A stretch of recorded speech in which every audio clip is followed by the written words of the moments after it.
Star Ocean originally released for the Super Famicom and was developed by Tri-Ace and published by Enix in July 1996. Star Ocean's an action RPG series that explores both sci-fi and fantasy themes, though the first game stuck more to fantasy. Tri-Ace, moving on from their last project, Tales of Phantasia, wanted to have more complex mechanics in their RPGs to create stronger narratives and enhance gameplay, such as the hidden affection system, talents, skills, techniques, private actions, multiple endings, and specialties.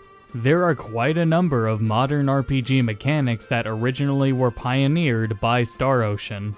However, Enix was done publishing games in the West at this time, so it never was officially localized. At the time, Star Ocean was known for having pushed the hardware to its limits using the SDD1 chip. Star Ocean and Street Fighter Alpha 2 were the only games to use this chip. This chip enabled the game to have voice-acted cutscenes, higher quality audio, and visuals.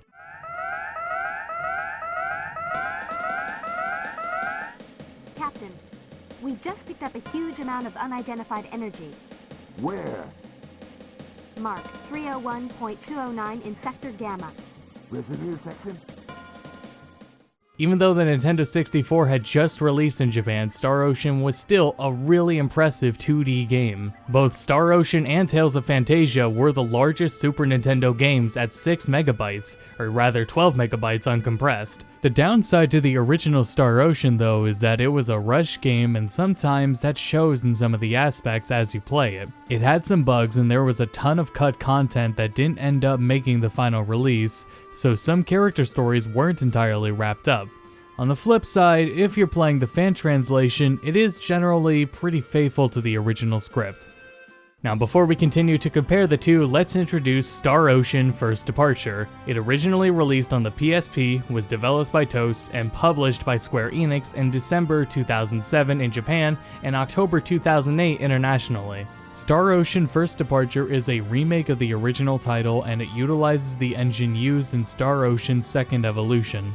The game features some animated cutscenes and a new voice cast, including an English dub, and major story events are voiced. There's no dual audio option here though. There's also a brand new remastered OST.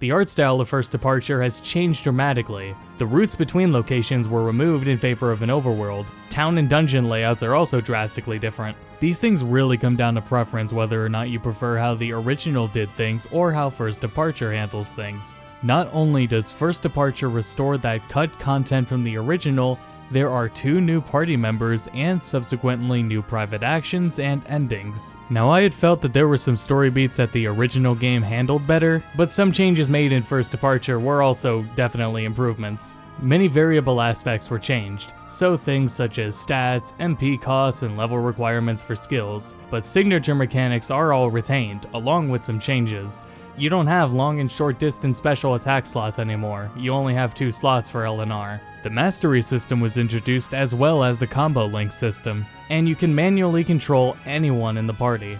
So overall, First Departure offers more content, a more complete story, and more refined combat. Not to throw the original under the bus here though, the fan translation is generally regarded as more faithful to the original script than the official localization, and also its art style and design choices may be what some people prefer.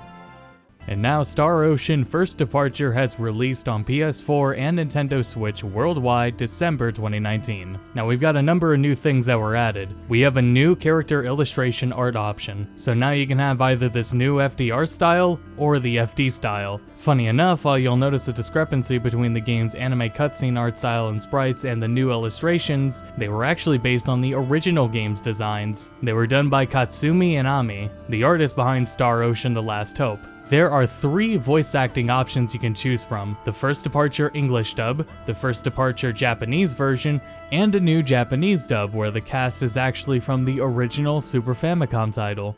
Yeah! Shockwave swirl! My name's Roddick. Glad to see you again. Yeah! それっぱ! 俺はラティ。よろしくな。や! それっぱ!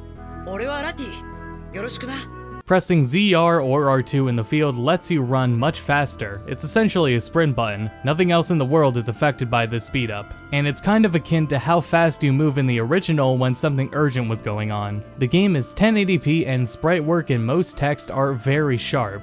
This is a phenomenal example of how these games should be up-res with sprites, though a few instances of text are filtered, so much so that I think the names are pretty hard to read in battle. Now, if we look really closely, we can see the Switch version's pre-rendered backgrounds have some sort of odd artifacting and little bit of warping. It takes a keen eye to see when not zooming in, but keep an eye on the patterns, so the bed, window, and wood floor. I think the difference is kind of a nitpick, but it is a difference. FMV upscaling looks great. There's all sorts of interlacing artifacts though, but they were there originally. Zooming in on the FMVs, we can see that the Switch version's FMVs are very slightly sharper. One of the advertising points is that there were adjustments to the game balance aimed to make the game more challenging, part of the standard of Star Ocean. I wasn't sure if this meant mild balance changes or if they were talking about something as radical as Final Fantasy XII International Zodiac Job System, so I did some seriously thorough testing to find out. I did all of my testing throughout the entire first half of the game, and what I discovered was that they curved the strength of enemies. So as you get further in the game,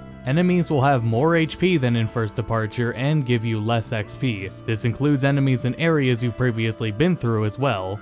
So I have found that First Departure R was overall an improvement on the PSP title. It's got more quality of life factors and choices. The new changes made to it were definitely thinking of bringing more of the original game style to it, though overall there is a bit of a clash that I could see some people might not be down for, though that's all optional. And the upscaling of the game is great. Even when I was playing the original game for this video, I was getting eager to play FDR just for the higher resolution. And on top of that, while it does get more difficult in the PSP version, I personally don't think that the adjusted difficulty should be a deterring factor. So all things considered, if you have the platforms, I definitely say FDR is worth playing over the PSP version. However, when it comes to FDR compared to the Super Famicom game, that can be more of a preference decision. This is how I generally feel about remakes, but the remake isn't necessarily a replacement for the original game. They're two different flavors and have their own positives and issues. So I hope I was able to provide enough information on both versions to help you determine which version you would like to play. You'll hear me talk more about remakes in March next year. Until then, thank you for watching. I hope I helped inform you about which version of the original Star Ocean you'd like to play. Be sure to check me out on Patreon. I tweet kinda often on Twitter. I have more comprehensive port reviews on my channel, and I will see you all next time.